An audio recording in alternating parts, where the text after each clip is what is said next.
Salut les alchimistes, bienvenue dans cette vidéo. Je vais vous présenter une liste Blitz Temple. Je vais vous parler du gameplay. On va faire voir en revue tous les profils de cette liste. Et puis ensuite une notation sur 10 sur pas mal de caractéristiques ainsi que les scénarios. Voilà donc cette liste Blitz Temple composée de 7 figurines. Emmené par le héros Lotharius. Vous avez ensuite 3 novices du temple, le templier avalonien, l'hospitalier et puis un auxiliaire. Voilà, donc en tout vous avez 7 figurines. La liste Blitz fait exactement 180 points et vous avez 16 points d'action pour cette liste. Au niveau du gameplay de cette liste, vraiment c'est une liste violente. Si vous aimez des listes qui soient vraiment costauds, vraiment axées sur le combat, cette liste là va être faite pour vous, parce que vous avez Lotharius qui est vraiment super costaud, qui va donner du bonus en fait aux 3 novices du temple, le templier qui est très costaud aussi, ainsi que l'hospitalier vraiment qui est costaud aussi. Donc là vous avez vraiment 6 figurines qui sont vraiment axées pour le combat. En plus voilà, il y a une interaction Lotharius sur les novices, je vais expliquer un petit peu après. Et puis vous avez un semblant un petit peu de protection avec l'hospitalier qui va pouvoir soigner les figurines amies, et puis aussi l'auxiliaire qui lui aussi peut en fait réduire les dommages qui seront donnés à vos figurines. Donc voilà, vraiment c'est une faction, enfin une liste qui est vraiment axée pour le combat. Je dirais le conseil principal quand vous allez jouer cette faction, ça va être vraiment d'éliminer des figurines adverses, histoire d'en avoir moins en face et que ça soit plus facile pour vous pour jouer le scénario ensuite. Mais vraiment c'est une liste qui est faite pour le combat, qui est faite pour détruire les armées adverses, donc il ne faut pas hésiter à s'en servir. Donc on va avoir en revue chaque figurine. On va commencer par le héros, le connétable Lotharius. Donc voilà, donc lui il a 10 points de vie, 4 points de vie blanc, 3 jaunes et 3 rouges. Il a 7 en esprit, 3 en réflexe, 5 en combat, 11 en défense. Il a 3 PA, ses valeurs de déplacement c'est 4 en marche, 6 en charge et 10 en course. La table de dommages que vous voyez, donc c'est 3, 3, 4, 5, 6, 7. Et au niveau de ses compétences, donc bon c'est une taille 2 bien sûr, il est expert brutal, sans peur et connétable templier. Donc là je vais vous expliquer un petit peu tout ça, les compétences. Donc sachant qu'il coûte 40 points, alors là évidemment c'est la liste Blitz Temple, donc c'est une sous-faction, mais aussi ce profil est recrutable dans le royaume d'Avalon. Donc expert brutal, c'est-à-dire qu'à chaque fois que vous allez jouer une carte de combat brutale, vous allez bénéficier d'un des bonus au combat. Donc c'est cumulable aussi si vous chargez. Ça veut dire que si vous chargez et que vous jouez une brutale, vous aurez carrément 4 dés pour le jet de combat. Cette figurine elle a la compétence donc sans peur, c'est-à-dire que vous n'avez pas besoin d'effectuer de jet d'esprit contre les figurines effrayantes, vous réussissez automatiquement le jet. Et la compétence connétable templier, c'est-à-dire lorsque Lotharius est recruté, vous pouvez augmenter les templiers, c'est-à-dire cette figurine ici, vous pouvez en recruter 2 au lieu d'une seule, et tant que Lotharius est en jeu, tous les novices du temple acquièrent la compétence expert brutal. Donc les 3 novices que vous avez ici acquièrent aussi la compétence expert brutal. Donc on passe aux 3 novices du temple, donc c'est exactement le même profil. Chaque figurine coûte 19 points. Ils ont 8 points de vie, 3 points de vie blancs, 2 jaunes et 3 rouges. Ils ont 6 en esprit, 3 en réflexe, 3 en combat, 10 en défense, 2 PA chacun. La table de dommages c'est 2, 3, 3, 4, 4, 5. Et ils ont la longe. La longe, c'est-à-dire que vous n'êtes pas obligé d'être au contact figurine à figurine pour combattre. Ils peuvent être à 1 pouce ou moins d'une figurine ennemie pour combattre. Ce qui fait que ça vous donne un super avantage si la figurine en face n'a pas la longe, parce que ça veut dire qu'il ne pourra pas vous blesser lors des combats.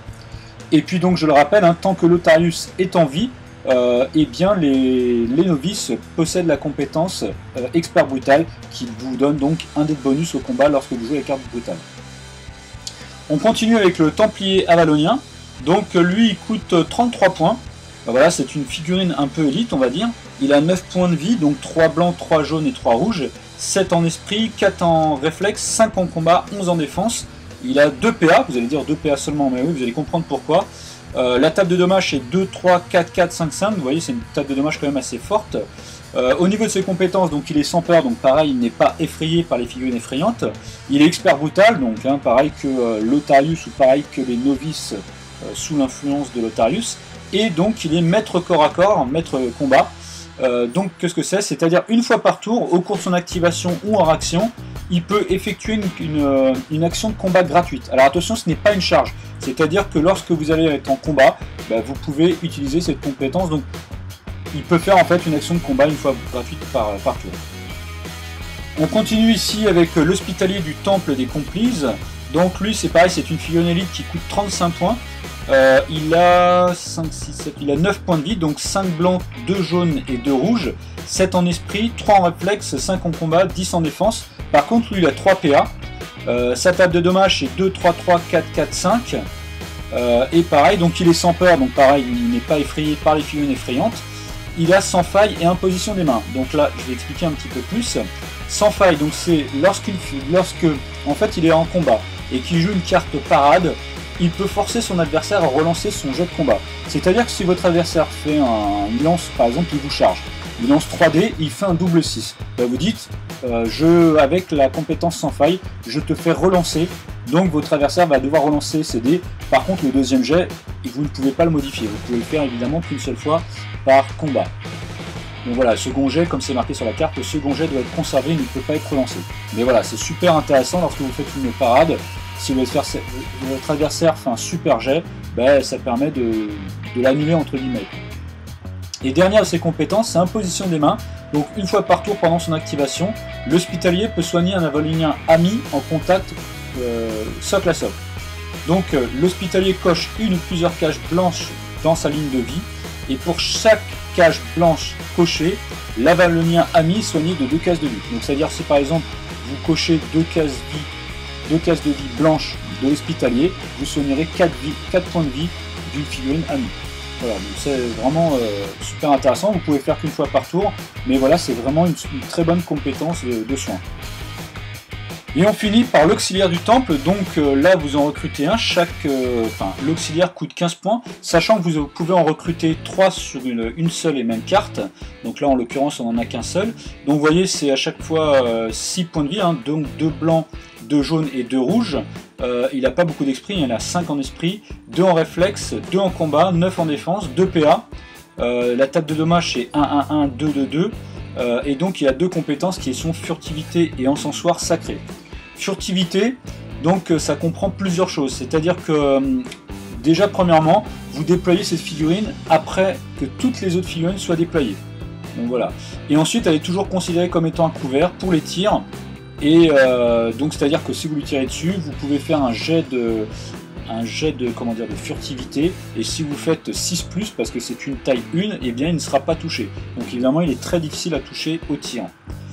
En plus, voilà, il ne peut pas être chargé ou engagé à plus de 4 pouces. C'est-à-dire qu'il faut être à 4 pouces ou moins pour pouvoir venir le charger.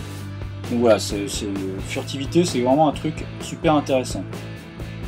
Et donc sa compétence encensoir sacré, donc à chaque fois que l'auxiliaire du temple ou qu'une figurine amie se trouve à 6 pouces ou moins de lui et qui subit des dommages, il y a un dommage qui est automatiquement ignoré. Donc comme c'est expliqué, contrairement à la compétence coriace, cet effet permet d'ignorer un dommage infligé par une formule ou un effet ne nécessitant aucun jet, donc à la différence de coriace effectivement. Les effets des encensoirs sacrés ne sont pas cumulables, donc ça effectivement c'est dans le cas où vous auriez plusieurs auxiliaires. Donc c'est à dire que même si vous prenez un dommage, le dommage est annulé contrairement à la compétence coriace qui est toujours un minimum de 1. Et en plus, là, ça marche aussi sur l'alchimie, ça marche aussi voilà, sur tout ce qui nécessite pas nécessairement un jet de dés, contrairement au coriace. Donc voilà, ça paraît rien, mais je peux vous assurer que c'est une figurine qui est vraiment quand même assez pénible. On va passer maintenant à la notation en fait de cette liste, donc avec des notations sur 10. On va commencer donc par les points de vie.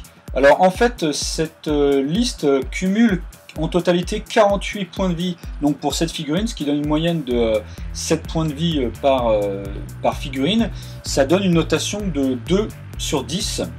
Donc vous verrez en fait il y a d'autres listes qui cumulent, qui sont plutôt à 12 points de vie ou 11 points de vie je crois sur l'ensemble de la liste. Donc là voilà, ça donne une notation de 2 sur 10 au niveau des points de vie. Au niveau de l'esprit, donc on cumule 44 points divisé par cette figurine, c'est pareil, ça fait un total de 6 et quelques. Donc là, vous avez une notation de 3,5 sur 10 au niveau de la valeur d'esprit. Au niveau de la valeur de réflexe, c'est 21 points pour cette figurine, ce qui donne en fait une moyenne de 3 en réflexe pour chaque figurine. Donc là, c'est une notation de 3 sur 10. Au niveau de la valeur de combat, on cumule 26 points pour cette figurine, ce qui donne environ 3,7. Donc ça donne une notation de 4,5 sur 10 au niveau de la valeur de combat.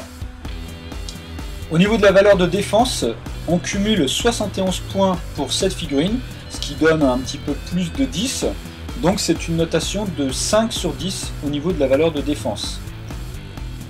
Au niveau des dommages, on cumule 144 points en totalité donc pour cette figurine, ce qui donne environ un petit peu plus de 20 points de dommages par figurine. C'est une note de 6 sur 10 donc pour les dommages. Au niveau du tir, il n'y a aucune figurine qui tire, donc forcément c'est 0 sur 10. Au niveau de la mobilité, on a 144 points en termes de pouces de mouvement pour 16 points d'action. Donc ça donne une moyenne de 8,75. Donc au niveau de la note, c'est 5,75 sur 10 au niveau de la mobilité. Au niveau de l'alchimie, il n'y a aucun alchimiste, donc forcément c'est une note de 0 sur 10. Et puis maintenant, donc au niveau des scénarios, donc un classement en fait en 5 types de scénarios. Je veux dire, sur les scénarios d'abord à objectif fixe, qui sont les coffres, les bornes, voilà ce type de scénario. Bien là en fait c'est vraiment une faction une liste qui est faite un petit peu pour ces scénarios, qui va être vraiment bien efficace parce qu'elle va être tout de suite un petit peu au contact et donc elle va pouvoir bénéficier de sa valeur martiale. En revanche, il n'y a aucune figurine 4 PA, donc que des figurines 3 PA maximum, hein. Vous en avez deux, vous avez l'Otarius et puis l'Hospitalier. Donc j'ai donné une note de 7 sur 10 en fait sur ce type de scénario. Sur les scénarios à objectif en déplacement, donc ça c'est par exemple les transports de fonds, les radios pénitentiaires, les esprits alimentaires, voilà ce type de scénario. Là j'ai donné une note en fait de 5 sur 10 parce que pareil vous allez un peu bénéficier de la valeur martiale, mais en même temps vous n'allez pas non plus vous avez été un petit peu handicapé par simplement le fait d'avoir deux figurines avec 3 PA. Sur les scénarios avec des mouvements, donc par exemple tels que le marché de la corne ou les sports de la manite, là évidemment vous allez être vraiment entre guillemets handicapé parce que vous avez toujours que c'est des figurines avec 3 PA. Donc là j'ai donné une note de 3 sur 10.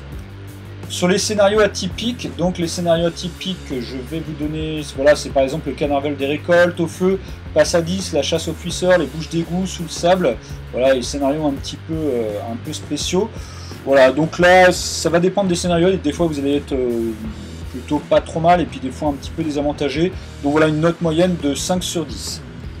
Et puis pour finir, sur les scénarios avec alchimie, donc là forcément, vous êtes clairement handicapé parce que vous n'avez pas de scénario. Donc par exemple, tels que les machines alchimiques, les téléporteurs, au feu, les radios pénitentiaires, les lumières de la vie, les esprits élémentaires, voilà, tout ce type de scénario qui demande des alchimistes. Là, je l'ai donné une petite notation de 3 sur 10. Bon voilà, c'est pas... Évidemment, vous n'avez pas d'alchimiste. Voilà, j'espère que cette vidéo vous aura plu. Je vous présenterai d'autres listes Blitz Temple dans le futur. En attendant, n'oubliez pas le mot à crier très très fort quand vous faites un double 6. Alchimie!